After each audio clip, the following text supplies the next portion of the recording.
I never imagined my life would come to this. A woman in her mid-40s standing alone in a beautiful house, feeling more invisible than ever. My husband was always gone. His business trips stretched from days into weeks. And when he did return, his presence felt more like a formality than a reunion. We barely spoke beyond small talk. Intimacy was something we hadn't shared in years. Kept up appearances, cooked, cleaned, smiled at neighbors, but inside I was fading. It was early spring when my husband told me he'd be leaving again, this time for nearly a month. I nodded, pretending to understand as always. I didn't protest. I never did. I had accepted this life. Or at least I thought I had. Just a week after he left, my stepson Aiden returned from college for spring break. He was 22, tall, polite, and had always kept a respectful distance. I had raised him since he was in middle school, so our relationship had always been a quiet, formal bond. But now he was a man, and something about the way he looked at me had changed. It wasn't inappropriate. Not at first, but it was different. I noticed his eyes lingered a little longer. His compliments, once casual, now felt personal. "You look beautiful today," he said one morning in the kitchen, his voice warm. I laughed it off, but my heart fluttered. We started spending more time together, mostly by coincidence. He'd help with groceries, offer to cook dinner with me, sit beside me during late-night TV shows. I tried to ignore the growing tension, but I wasn't blind. I felt it every time his hand brushed against mine, every time he stood just a little too close. One evening, we sat on the porch watching the sunset. He told me he admired how I held the family together, how strong I was for his father. I didn't know how to respond. I had never been praised like that. Not in years. Something about his voice, gentle but honest, cut through the wall I had built around myself. I looked at him and saw more than my stepson. I saw a man who saw me, a man who noticed I was alive. That night I couldn't sleep. I kept replaying our conversations, the way he looked at me, the way I didn't pull away. I told myself it was harmless, but deep down I knew I was lying. I knew this was more than loneliness. I had crossed an emotional line I could no longer deny. When I saw him again the next morning, his smile made me nervous. I was beginning to crave that attention, that feeling of being wanted, even if it was wrong. For the first time in a long while, I fell awake, but I also felt afraid. I hadn't done anything. Not yet. But I knew I was close. And if something didn't stop me soon, I wasn't sure I'd be able to walk away from what was coming. Duty happened on a Thursday evening. The house was quiet and the air felt heavier than usual. I had just finished dinner when the rain started falling hard, followed by a sudden power outage. With no lights, no distractions, and only candles for warmth, the atmosphere shifted. Aiden walked into the living room holding 2 glasses of wine. "Thought you could use this," he said, smiling gently. I hesitated, but took the glass. We sat in silence, the only sound being the rain tapping against the windows. The wine loosened my guard. Conversation drifted from memories to emotions. He opened up about how lost he'd felt lately, how much he appreciated being home, how being around me made him feel safe. I listened, comforted by the honesty. Then he said something that stopped me cold. You don't even realize how incredible you are, do you? I looked at him, confused, but he didn't look away. You deserve someone who sees you, he continued. Someone who actually makes you feel alive. My heart pounded. I wanted to dismiss it, to tell him this was inappropriate, but I didn't. Instead, I let his words soak in. I was starving for affection, for validation. And at that moment, it didn't matter who was giving it. I told him that sometimes I felt like I was fading in this house, like no one really saw me anymore. He reached for my hand, held it gently, and I didn't pull away.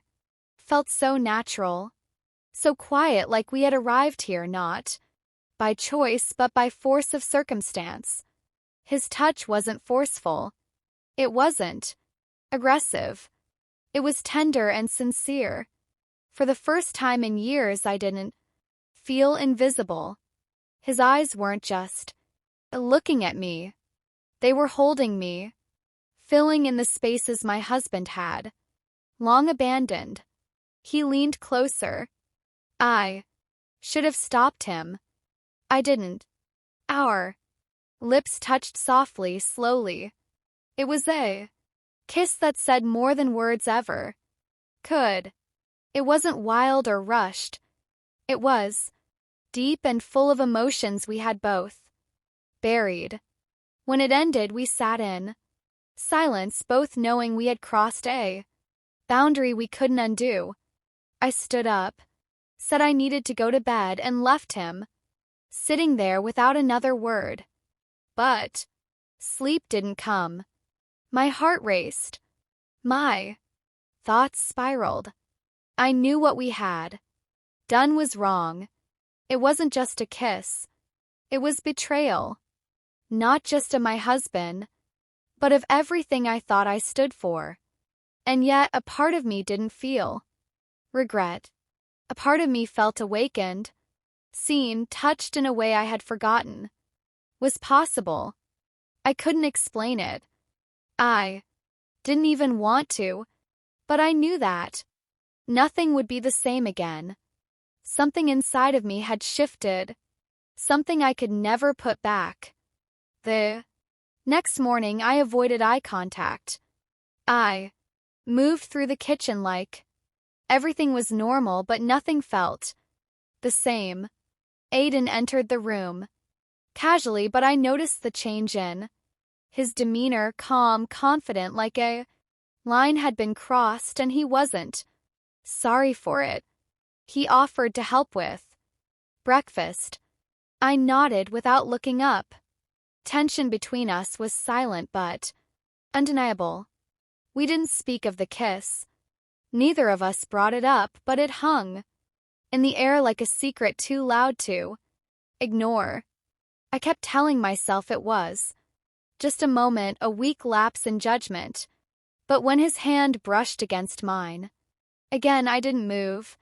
When he stood close behind me to reach for a plate, I felt my body react.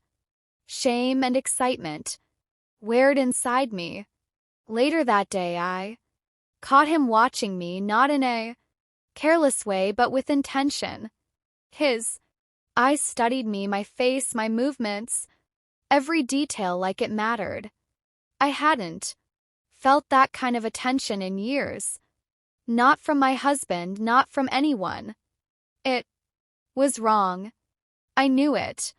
But I couldn't stop myself from wanting more of it. Aiden began spending more time at home than with his friends.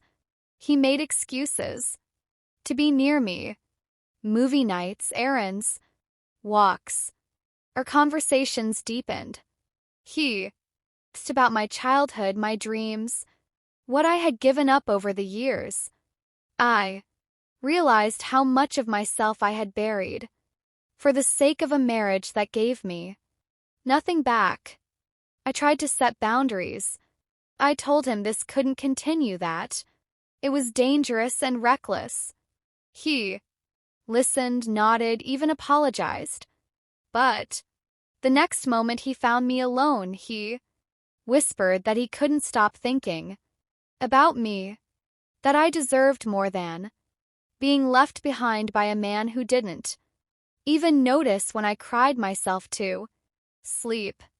And every word felt like a needle, stitching me back together. One night, he touched my face and said, "You don't have to keep pretending. You're allowed to feel something again." I didn't answer. I didn't need to. The way I looked at him said enough. The emotional line had long been crossed.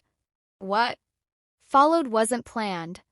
It was inevitable. I didn't recognize myself anymore. I was a woman torn between guilt and desire, between loyalty and the aching need to be wanted. I told myself I was still in control, that I could stop this before it went too far. But the truth was, I had already fallen. And yet I feared the consequences, not just of being found out, but of what would happen when he left again, when his break ended and I would be alone in this house once more. Would he take this version of me with him? Or would I be left broken again? This time by a mistake I could never undo. Aiden's break was coming to an end, and the weight of what we had done began to press harder on both of us.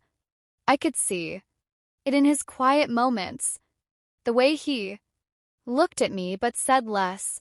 Something about our silence now felt heavier, not intimate, guilty. He started packing, and with every folded shirt I felt pieces of my fragile world collapsing. We had crossed a line, yes, but what now? We never spoke about what would happen next. He didn't promise anything, and I didn't ask. I didn't want illusions. I had lived long enough, wrapped in false security with a husband who barely noticed me. But this was different. It was raw, intense, and wrong, but real. And now it had to end.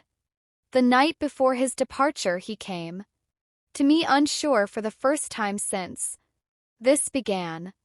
He didn't reach for me. He just looked at me like he wanted to say something but couldn't. "I don't regret anything," he said quietly, "but I don't want to ruin your life either." I nodded, unable to respond. My throat tightened. I wasn't sure if it was heartbreak or relief. When he left the next morning, I stood at the door like a stranger watching someone walk out of her life without ceremony. No goodbyes, no promises, just a moment cut short. The house returned to its stillness.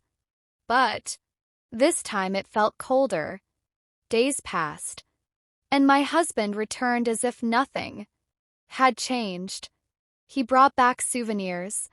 Stories from meetings spoke about business deals over dinner.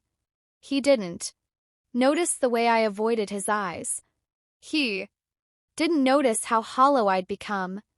I had given myself to someone else, emotionally, physically, and it showed. But only to me. First I thought I'd be consumed by guilt, but instead I felt an aching sadness, not just for what I had done, but for the years I had wasted feeling invisible. The betrayal wasn't just in the kiss or the touch. It was in realizing that someone who wasn't even supposed to matter had seen me more clearly in a week than my husband had in years. Aiden texted once a simple message, "Take care of yourself." I stared at it for hours before deleting it. I knew we couldn't continue, and I also knew I couldn't go back to the way things were. I had changed, and that change wasn't something I could reverse. In the end, I was left with a marriage, still intact on the surface, but completely hollow inside. I lived each day beside a man who thought everything was fine while I carried the weight of choices I couldn't take back. And maybe that's the real punishment, not being caught but having to live with the truth in silence. I learned that love without attention is just habit, and tension without commitment is just temptation. Somewhere in between, I lost a version of myself I'll never get back.